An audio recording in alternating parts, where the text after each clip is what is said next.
معناها ملي المغرب معناها عطاوها شرف تنظيم كاس العالم للانديه. ديجا زوز ملاعب اللي باش تحتضن المقابلات، طنجه اللي والرباط، هما ملعب المولاي عبد الله بالرباط وملعب ابن بطوطه بطنجه.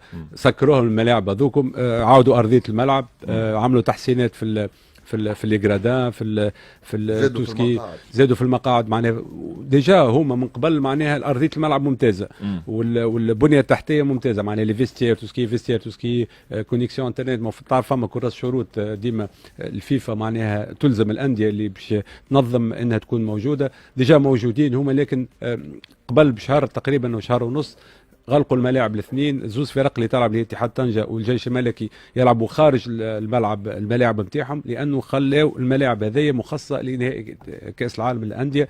دونك تحذيرات كبيره. زادوا في طاقه الاستيعاب نتاع ملعب طنجة، ملعب ممتاز، ارضيه ملعب ممتازه جدا. حتى الفرق باش تكون من انجح النسخ نتاع كاس العالم للانديه. حتى الاختيار على زوز مدن، مدينه ساحليه اللي هي طنجة معناها فيها فنادق على اعلى طراز تقريبا، معناها اقرب مدينه معناها لاسبانيا تقريبا، معناها ما بينهم معناها مضيق جبل طارق فيها محيط اطلسي ومحيط والبحر الابيض المتوسط. بالفيري ساعه ونص تلقى روحك في اسبانيا. يظهر لي الاختيار كان صعب، لانه يمكن يستناو لانه ممكن شكري نتفاعل معك شوي، خاطر رينا تو تنظيم ممتاز من الجزائر في مسابقه الشان.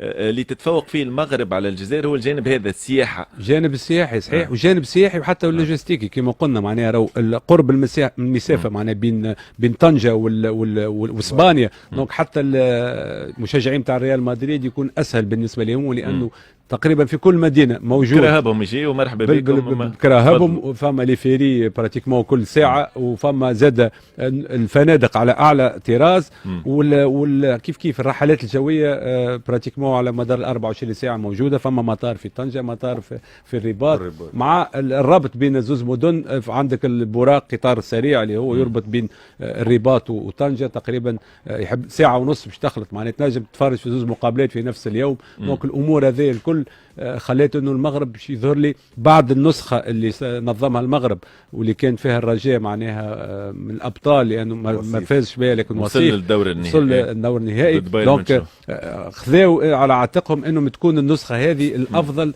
على مستوى التنظيم، واللي باش يزيد حاجه مزيانه اللي هو الجماهير المغربيه اللي باش تعمل اضافه كبيره مقارنه كؤوس العالم الاخرى. انتظارات انه المونديال هذا يكون على مستوى. اسمع مين تحسها كونكورونس ولات ما بين هي والجزائر، سورتو الكاس العالم هذا يجي ديريكتومون بعد الشان.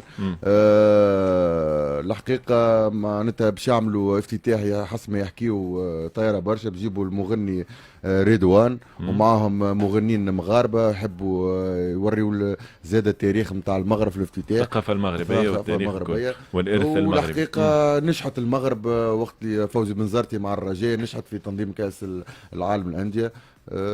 تصور نجاح باهر يعني. نتصور باش تجي سورتو بعد البيرفورمانس على المنتخب المغربي في قطر، باش تجي كاس العالم ممتازه للغايه. نتمناو النجاح لاشقائنا المغاربه ايضا في تنظيم كاس العالم للانديه.